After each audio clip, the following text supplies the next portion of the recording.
Hola amigos de Conciertos Perú, mi nombre es Kimberly Velázquez, me encuentro con Sofiane Pamart, es pianista y compositor francés, quien se presentará por primera vez en Perú este 14 de marzo en el Gran Teatro Nacional. Hi Sofiane, how are you? Nice to meet you. I'm great. Thank you so much. I'm so happy to be there for the interview. Thank you. I was wondering if this is your first time coming to South America, because in your first album, Planet, released in 2019, you mentioned some cities like La Habana, Medellin. Have you been there? Yeah, I've been there. I've never been to Peru, so it's going to be my very first time in Peru. But I have been to La Havana. I even shot a video clip there, and I've been to Medellin too. This is where I composed these two songs. Sounds great. Nice. Last year, you had a big tour which finished at the Accor Arena, one of the most important venues in Paris.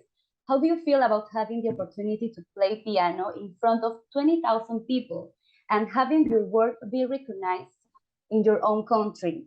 Did you have any special experience of that night?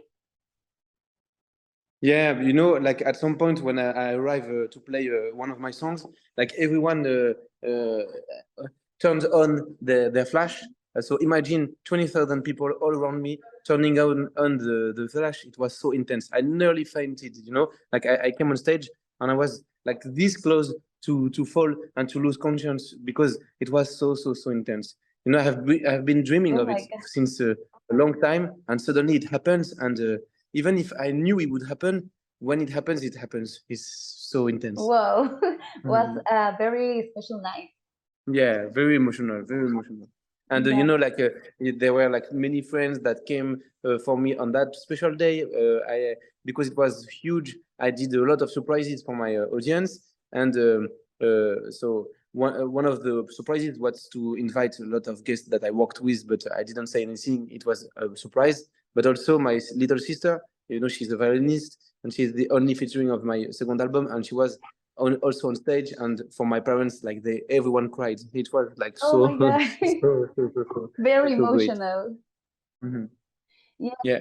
I was listening to your last album letter, and I was surprised by the song titles. For anyone watching us who hasn't had the opportunity to listen to it yet, it reads, "Dear public, you love Save Me from Solitude Forever Sincerely, Sofiane. I wrote this album in Asia." How do you come up with this idea? Uh, because I some things changed forever in my life between my first album and my second album. My first album was the album I have been discovered with. Like it was my very first album. I needed to prove a lot of things, and then after the success of this first album, I felt that something was so different. It's different. It was that now I have a public, I have an audience that love my music, that support my music, that come to my concerts, and that send me so many messages. And I feel this love every day. So I wanted to dedicate one album for this love, for this audience, and this is how I got the idea. And because I don't have any words on my piano, I only play with music, with notes. Yes. I found this idea to write a letter to my audience with the tracklist. Oh, well, it was a great idea, I think. Thank Um, you. Thank you. and do you say that you write this letter on Asia? Do you normally travel to create your music? I always travel. Since I discovered that traveling was inspiring me so much, I traveled to like with Planet. I kept the process of traveling. Like everywhere I go, like even here, I'm in Tulum. I have a keyboard here. I have a piano everywhere I go. It can be a keyboard, it can be a grand piano, it can be a upright piano.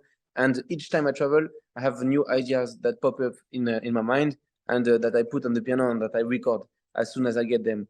And this is how I found that the creative process that inspired me the most was this one. So I wanted to keep it on my second album, even if my second album wasn't about describing cities, describing the world. And this is how I decided to focus on Asia and to travel in 6 different countries in Asia and composing this album. But I think that South America is going to inspire me something great too, because I feel a lot of inspiration here. Sounds great, and it seems like it's the best way to know the culture and other cities, I think. Yeah, yeah. Yeah, nice. And so you tell me you're in Tulum. It's Yeah, Mexico? See. I was in Tulum, in Mexico, like 1 week ago, and now actually and then in Oaxaca, now in Tulum, and my next destination is going to be Bogota. Oh, nice. Well, have a good trip. And about your kind of music, how did you start like mixing classical music with hip hop? Because I think I feel like you broke these parameters because people maybe think that they are opposites, they don't have anything. And how do you start doing this? I started to mix these two genres because it was a part of my lifestyle.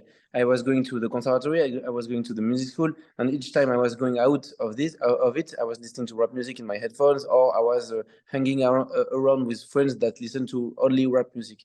And because the music of the classical music wasn't the music of my lifestyle, but the classical music was the music of my fingers, of what I studied. I wanted to mix the two and to do something very unique about it. Oh, wow. Mhm. A hard job or it was easy? Was very natural because it was like the mirror of my life. It was exactly like in my life. Uh, Mhm. I practice classical music. I listen to rap music. I have friends that are part of this rap music, and like I'm doing more and more electro music also because electro music became more and more part of my life. And I like to go with the flow, to use because I feel that there's no borders in music. When you compose music from the inside, from the heart, you can make it go into funk music, into electro music, into jazz music. It's only different path, but the heart is the same. Yeah, yeah. I was listening to your playlist called "A Made in France."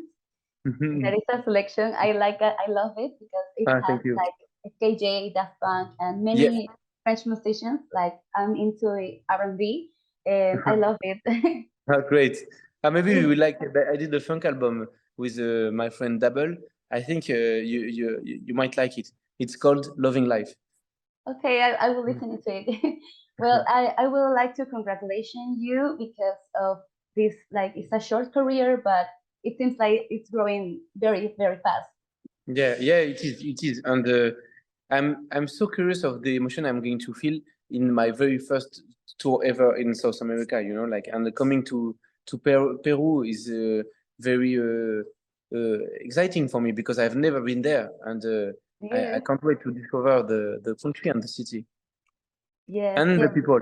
The people is also the thing that make me the most inspired.